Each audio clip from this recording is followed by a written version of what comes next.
Przed chwilą byłem reżyserem prawdziwego życia. Co ja pierd...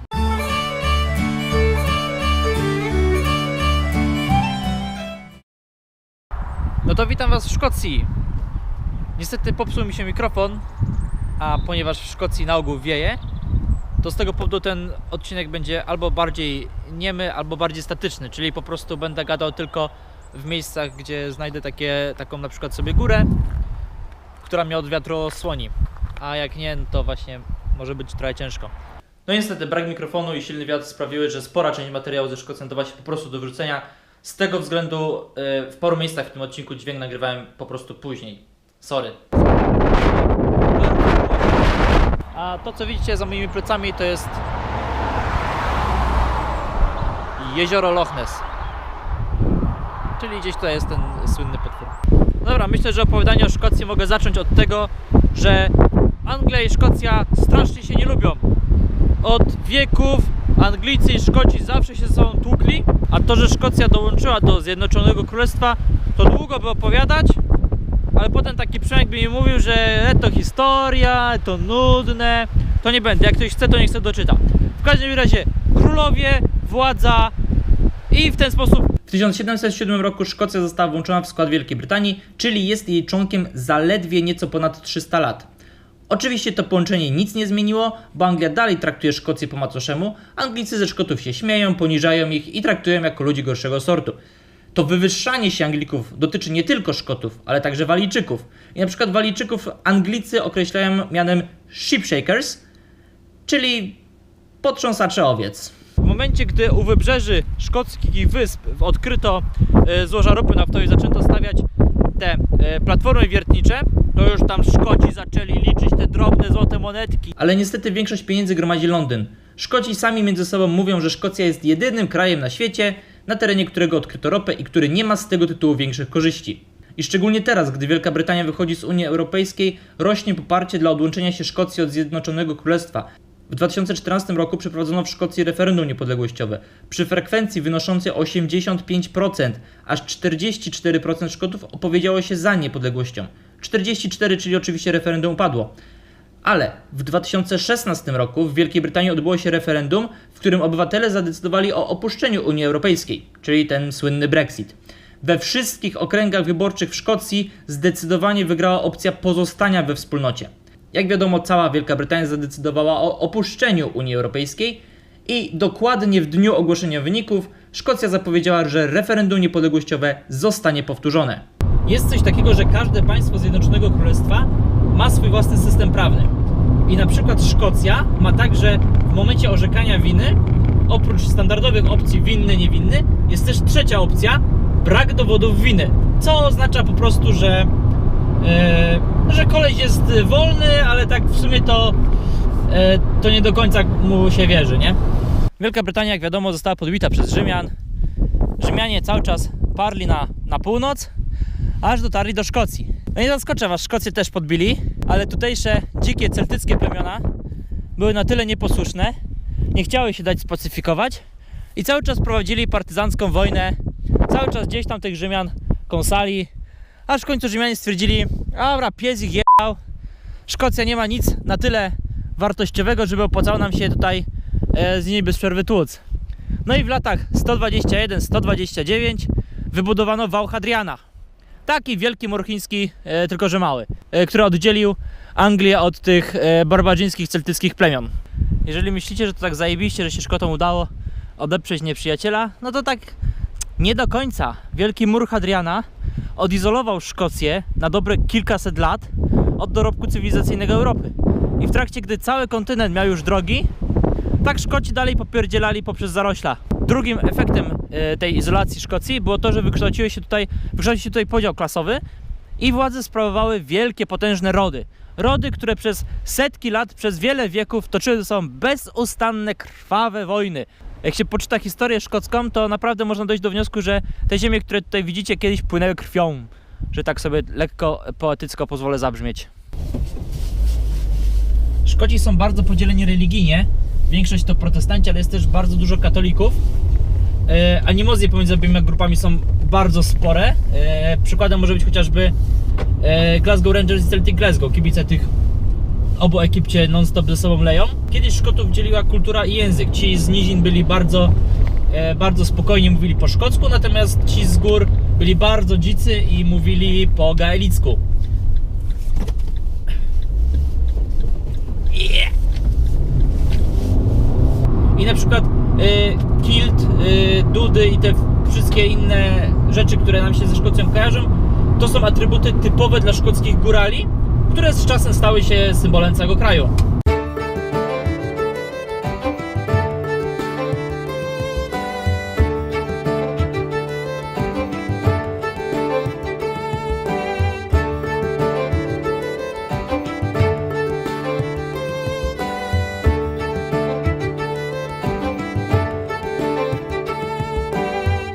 No teraz to się pogoda już całkiem zesrała. Jestem na jakimś wypięcie, powinien być jakiś ładny widoczek i generalnie jest dupa, bo cały czas leje. Tu generalnie w Szkocji jest tak, że o, jakby trochę mniej. No nie, jeszcze trochę kropi. Dobra. No, generalnie w Szkocji jest tak, że pogoda Szkoci mówią, że jak ci się nie podoba pogoda, to poczekaj 5 minut. I to jest kurwa normalnie 100% całkowitej prawdy. Z tym, że po kolejnych 5 minutach będziesz miał to, co ci się nie podobało, bo tu dosłownie pogoda zmienia się co 5 minut jest co innego. Słońce, deszcz, tylko wiatr jest stały. Wiatr bez przerwy wieje. Teraz po raz pierwszy było tak, że lało dobre 30 minut bez przerwy, ale już nie leje. Już słyszę, że tylko kropi. No dosłownie przed chwilą. Jeszcze jak zaczynałem, jak otwierałem, jak włączałem kamerę, to jeszcze lało. Szkocja. W Szkocji zajebiste jest to, że ich tutejsza organizacja górska, czy tam jakaś, pozakładała w całym kraju takie domki. To są domki generalnie bez prądu, bez wody, bez niczego, ale można tam sobie przyjść i za darmo się przespać. I na ogół te domki są w takich miejscach dość trudno dostępne, jak to zresztą widać, bo ten domek był gdzieś tam na klifie. O, owieczka. I są zazwyczaj w takich właśnie fajnych, widowiskowych miejscach.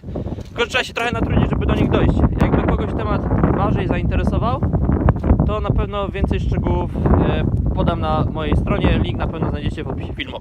Dobra, chciałem teraz opowiedzieć o ważnej szkockiej, bardziej ciekawej niż ważnej szkockiej postaci. Nie o Williamie Wallace'ie, bo to jego tam wszyscy znają, każdy Bravehearta ogląda, to wszyscy wiedzą, o co chodzi. Ale o Marii Stuart. Maria Stuart była córką króla szkockiego Jakuba II. Tron Szkocji objęła ona zaledwie 6 dni po swoich narodzinach. W ramach scementowania sojuszu szkocko-francuskiego została ona podarowana księciowi francuskiemu Franciszkowi II. Trafiła tym samym na dwór francuski w wieku zaledwie 5 lat. W wieku 16 lat poślubiła ona Franciszka, który rok później został królem Francji. Franciszek II praktycznie rok po swojej koronacji zmarł, więc królową francuską została Maria i praktycznie od razu też wróciła do Szkocji, jakby fizycznie zajmując też tron szkocki, bo będzie już królową i Szkocji, i Francji, a ponieważ w międzyczasie umarł także Henryk VIII, król Anglii, a Maria była pierwszą osobą w kolejce do tronu angielskiego, ze względów na tym jakieś tam dziedziczenie i tak dalej, no to zaczęła też sobie rościć prawa do tronu angielskiego. Z tym, że Henryk VIII wydziedziczył wszystkich Stuartów i z tego względu tron angielski objęła jego córka, chyba tam któraś Elżbieta I w każdym bądź razie. No, tak czy siak Maria rościła sobie prawa do tronu angielskiego, a w międzyczasie była też królową zarówno Szkocji, jak i Francji. Maria w wieku 18 lat była taką typową, wesołą wdówką. Jej kochanek został zabity przez jej drugiego męża, no to potem poślubiła drugiego kochanka, który zabił jej drugiego męża, który zabił poprzedniego kochanka. Takie tam. Z tego powodu, z tego takiego rozpustnego życia, z powodu tego rozpustnego życia w wieku 24 lat została pozbawiona tronu i uwięziona na jednej ze szkockich wysp. Z tej wyspy uciekła, chciała się przedostać do Francji, z tym, że po drodze ugrzęzła w Anglii, więc zaczęła prosić swoją kuzynkę Elżbietę I o pomoc. Elżbieta I pamiętała jednak o roszczeniach i o tym, że Maria Stuart chciała ją zrzucić z tronu, więc uwięziła Marię w zamku. W Anglii ją uwięziła na 19 lat. I generalnie tak za bardzo nie wiedziała, co z nią zrobić. Po tych 19 latach Elżbieta oskarżyła Marię o spisek i skazała na śmierć. Generalnie dowody na to, że Maria jakiś tam spisek próbowała zorganizować, są takie trochę miałkie, więc można się domyśleć, że po prostu Elżbieta miała już dość Marii panoszącej jej się po Anglii i po prostu postanowiła się jej pozbyć. Warto jeszcze dodać, że po Marii tron szkocki objął jej syn Jakub. Można by się zastanawiać, czemu nie robił nic, aby uwolnić swoją matkę. Otóż Jakub od dziecka był wychowywany przez osoby Marii przeciwne. Całe dzieciństwo wpajano mu, że Maria zabiła mu ojca po to, by wyjść za swojego kochanka. Nic więc dziwnego, że Jakub nie pałał miłością do swojej matki. Dobra, miałem o tym nie opowiadać, ale i tak opowiem. Byłem w górach i tak mniej więcej w 1/3 szlaku spotykam taką parkę, taką mega grubą laskę, naprawdę strasznie grubą. I kolesia. Koleś generalnie też ma parę kilo za dużo, ale jeszcze wygląda w miarę normalnie, nie? No wiadomo, jakieś tam złośliwostki mi po głowie chodziły, jak każdemu by pewnie chodziły, bo wszyscy jesteśmy ludźmi. No, ale sobie myślałem, że koleś w sumie, no spoko, bo pewnie się za bardzo nie zmęczy, bo laska będzie mu kazała co chwilę się zatrzymywać, żeby odpocząć i pewnie za chwilę stwierdzi, że jest zmęczona i że wracają na dół. No, minąłem ich, wlazłem na szczyt, posiedziałem chwilę, porobiłem zdjęcia, no i schodzę. I tak mniej więcej w 1/3 od szczytu, czyli tak gdzieś w 2/3 od początku szlaku, spotykam tą laskę, zasapana na maksa, ze łzami w oczach się mnie pyta, czy daleko jeszcze, ale naprzód, twardo do góry. A koleś co? A koleś sobie siedzi w aucie na parkingu, 2 samochody przede mną. Pizda, nie facet.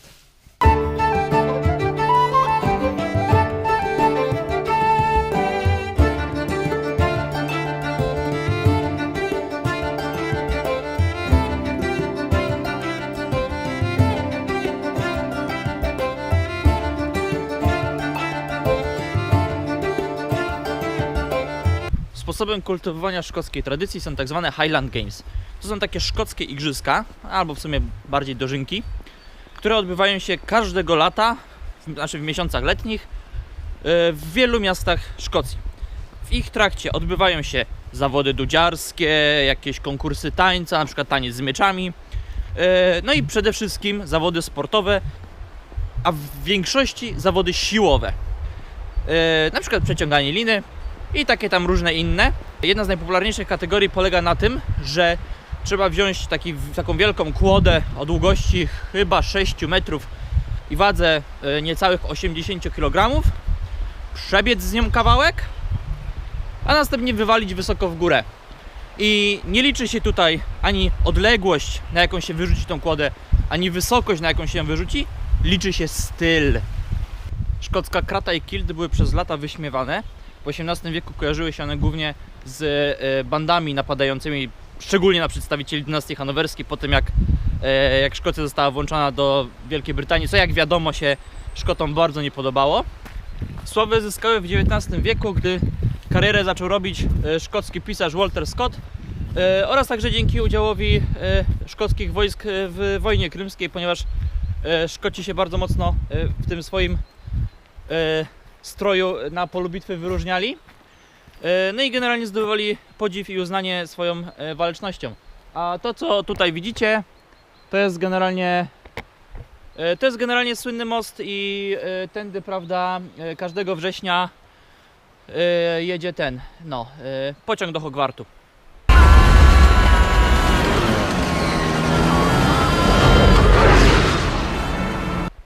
A i to dodam jeszcze, nie, to nie ma związku, ale i tak dodam, że Halloween to jest tradycja szkocka, która dotarła do Stanów Zjednoczonych, tam się przeobraziła, zamerykanizowała i w tej wersji, którą znamy, wróciła do Europy. Pierwsze wzmianki o whisky pochodzą z XV wieku. Przez lata whisky była pogardzana z racji tego, że z powodu tego, że jest łatwa w produkcji, to pili ją nie tylko arystokraci, ale też zwykli chłopi. Wodę do produkcji szkockiej whisky bierze się z górskich szkockich strumieni i z tego powodu, z tego względu, że ta woda ma w sobie jakieś tam minerały, plus dodatkowo ten tutejszy klimat, to wszystko sprawia, że prawdziwej whisky nie da się wyprodukować w żadnym innym kraju. Dlatego na przykład Jack Daniels, który jest z produkcji amerykańskiej, jest uważany tylko za zwykłą kiepską podróbkę, Johnny Walker jest szkocki, ale i tak w Szkocji uważają, że to jest generalnie jedna z gorszych whisky. Z tych takich chyba najbardziej popularnych to tutaj jest Glenmorangie, czy jakoś tak, i Glenfiddich, czy jakoś tak. Nie wiem, ja się generalnie na whisky nie znam, nie lubię. Jest to jedyny alkohol, którego staram się unikać. Tak. No i tak to jest. Klient za 2 dni ma go live'a, więc można powiedzieć, że my job here is done. Szkocja jest super. Polecam każdemu, kto lubi aktywny wypoczynek, kto lubi widoczki. Tylko trzeba przyjechać tutaj w latem, a nie w marcu. Wyobraźcie sobie te wszystkie szarobure obrazki, które wam pokazywałem, gdy trawa jest zielona, gdy są jakieś, nie wiem, kwiatki, gdy słońce świeci na ciepło. Wtedy musi być to naprawdę super. Dziękuję Darii za wszelkie wskazówki. Bobek, ty się ciesz, że ja się Szkocją wcześniej nie zainteresowałem, bo już dawno bym ci truł, żebyś zostawił swoją kobietę w chałupie i żebyśmy razem pojechali na męską wyprawę. Dobra, do zobaczenia następnym razem gdzieś tam. Oh, the wind whistles down the cold dark street tonight, and the people they were dancing to the music vibe, and the boys just the girls in their hair, while the shouting men who just sit way over there, and the songs they get louder, each one better than before, and you're singing the songs thinking this is a life, and you wake up in the morning and your hip is twisted sides. Where you gonna go, where you gonna go, or where you gonna sleep tonight? And you're singing the songs, thinking this is a life. And you wake up in the morning and your hip is twisted sides. Where you gonna go, where you gonna go, or where you gonna sleep tonight? Or where